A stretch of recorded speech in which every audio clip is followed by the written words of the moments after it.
तर सर्वांचा नमस्कार माझ्या या चॅनलवरती. तर तुम्हाला एक खास गोष्ट सांगायची होती म्हणून ही छोटीशी व्हिडिओ बनवतो आहे.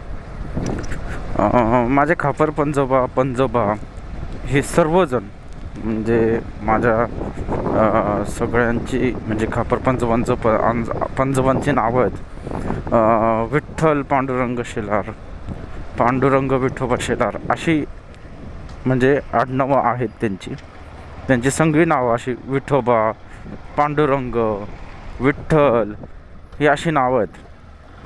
तर त्याच्यानंतर आहे ना म्हणजे आमच्या आजोबांची सुद्धा नावं श्रीपती, विष्णू अशी नावं होती.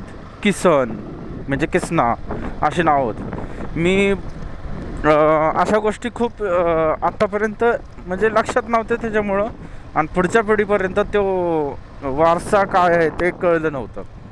पण जेव्हा बघितलं म्हणजे चला म्हणलं आज बघूया आपण नक्की आपले पूर्वज नक्की करायचे तरी काय ते तरी कळेल ना आपल्याला, त्यांचा इतिहास तरी कळेल नक्की काय करतात. तर मला कळलं की ते विठ्ठलाला मानणारे होते, म्हणजे पंढरपूरच्या पांडुरंगाला मानणारे होते. आणि ते आहे माळकरी होते हे आत्ता कळलं मला. कोइन्सिडन्स बघा, आत्ता फेब्रुवारी 2026 मला ह्या गोष्टी सगळ्या कळल्यात की हां ते माळकरी होते, आणि कागदपत्री त्या गोष्टी सगळ्या कळल्या. त्याच्यानंतर म्हणजे श्रीपती म्हणजे माझे आजोबा, त्यानंतर माझे वडील मारुती आणि मी ऋषिकेश, 3 पिढ्यांमध्ये आम्ही माळ घातलीच नाही. आणि आज आम्हाला कळलं की माळ का घालायला पाहिजे. तर तुमच्यासाठी खास ही गोष्ट सांगतोय ह्या चॅनलसाठी.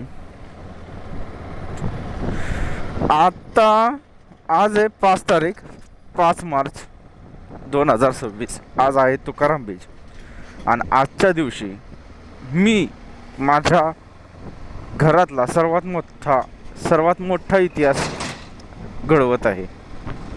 माझ्या आजोबांची, माझ्या पंजोबांची, खापर पंजोबांची परंपरा पुढे चालवण्यासाठी मी हा पहिला निर्णय घेत आहे माझ्या आयुष्यातला.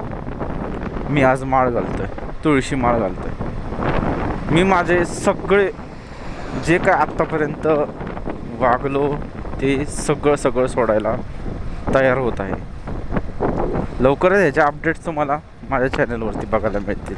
आज 5 मार्च 2026 मी माळ घालत आहे. कोइन्सिडन्स मला माहीतसुद्धा नाही आज तुकाराम बीज आहे, आणि अचानक मला कळलं की तुकाराम बीज आहे. म्हणजे ह्या गोष्टींकडे माझं जास्त लक्ष नसतं.